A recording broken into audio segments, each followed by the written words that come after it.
데이터가 가진 여러 가지 특징 중 정확한 차이를 알려주는 자로서의 특징을 알아봅시다. 자기, 나 사랑해? 그럼 그걸 말이라고 해? 얼마나? 얼마나?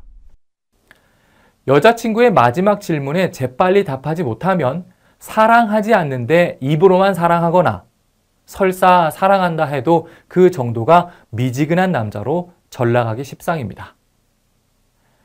얼마나? 란 이런 질문에 익숙하지 않은 가여운 남자라고 위안받을 생각은 일찌감치 접어야 할 것입니다. 여자가 남자에게 바라듯 세상은 우리에게 얼마나를 요구할 때가 많습니다. 라면을 끓이는 엄마는 몇 분이나 끓여야 가장 맛있는지를 알아야 하고 신규 시장에 진출하려는 기업은 그 시장이 얼마나 빠르게 성장하는지를 알아야 합니다.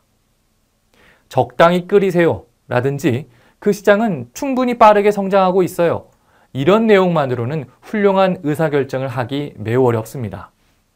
그러므로 그저 알고 있다와 어느 정도까지인지 안다가 얼마나 큰 차이를 보이는지 아는 것은 매우 중요한 일입니다.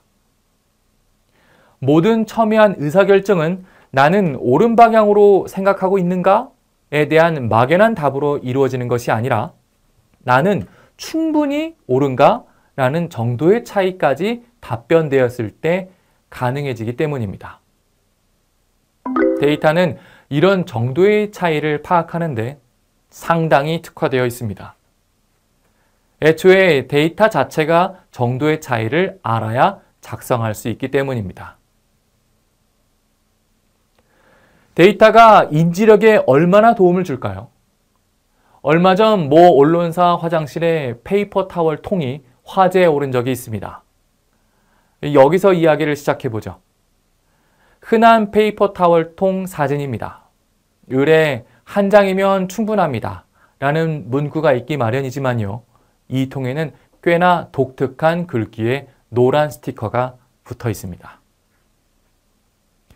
페이퍼 타월 한 장에 7원입니다는 얼마나인지 측면에서 보면 한 장이면 충분합니다 보다 진화한 문구입니다. 그만큼 사용자가 타월을 무턱대고 쓰지 못하게 하는 효과를 거두기 때문입니다. 아마도 10장이면 100원 돈이잖아 라는 심리적 저항감을 의도했을 것입니다. 한 장이라는 막연한 개념보다 화폐 단위로 환산된 가치가 더 피부에 와닿기 때문입니다. 동일한 메시지를 전달하더라도 그 근거가 얼마나 구체적이냐에 따라 메시지의 전달력이 엄청난 큰 차이를 가질 수 있다는 것을 깨닫게 해주고 있습니다. 그 구체성은 앞서 말한 데이터의 정량화에 뿌리를 두고 있습니다. 사례를 하나 더 들어볼까요? 지하철은 매우 편리한 교통수단이지만 갈아탈 때마다 맞닥뜨리는 계단만큼 귀찮은 게 없습니다. 하지만 아래의 지하철 공익 광고에 따르면 계단만큼 반가운 존재도 없어 보이네요. 진시황도 얻지 못한 생명 연장의 꿈을 이뤄주는 천국의 계단이 여기 있으니 말입니다. 계단 하나의 사초라는 문구가 강렬하게 그지없고 3배, 15층, 5분, 상위 10% 등의 이 단어들이 얼마나인지의 효과를 극대화해주고 있습니다. 부지불식간에 설득당해 10년 정도는 더 살기 위해 몇 개 계단을 올라야 하나 계산하게 될 것만 같습니다. 데이터로 표현하기가 계단에 대한 인식을 바꾸고 바뀐 인식을 강화하는 데 얼마나 효과적인지 짐작할 수 있게 합니다. 좀 더 색다른 예를 찾아볼까요? 아무리 축구에 관심 없는 사람이라도 영국 프리미어리그 맨체스터 유나이티드 팀 알렉스 퍼거슨 감독은 한 번쯤 들어봤을 것입니다. 박지성 선수의 소식을 접할 때면 늘 같이 언급된 감독이기 때문이죠. 2014년 5월 퍼거슨 전 감독이 은퇴를 선언하자 영국뿐만 아니라 전 세계 매체에서 이 소식을 비중 있게 다뤘었습니다. 만약에 여러분의 친구가 감독 한 명 사퇴했다고 왜 이날인지 모르겠어 라고 묻는다면 어떻게 그 의미를 명확하게 전달할 수 있을까요? 이 데이터는 유럽 내 주요 명문 구단 클럽별로 1992년부터 최근까지 얼마나 많은 감독이 얼마나 많은 우승을 이끌었는지를 보여주고 있습니다. 단연 눈에 띄는 팀이 바로 맨체스터 유나이티드. 이 팀이 이룬 최다 우승 기록인 19차례는 단 한 명의 감독이 쌓은 것입니다. 그가 바로 퍼거슨입니다. 타 감독의 성적들과는 너무나도 차이가 나서 기가 질릴 정도입니다. 그 현격한 차이를 극대화하여 표현하기 위해 이 데이터를 감독 1인당 평균 우승 횟수로 변환하면 퍼거슨 감독이 여타 유명 구단의 감독들에 비해 얼마나 위대한지 대번에 알 수 있습니다.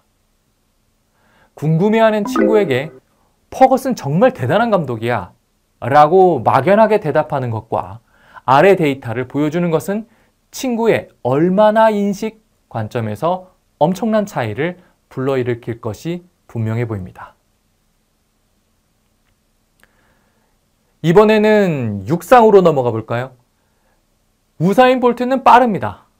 하지만 그가 얼마나 빠른지 알아야 왜 그의 별명이 라이트닝 볼트인지 알게 될 것입니다.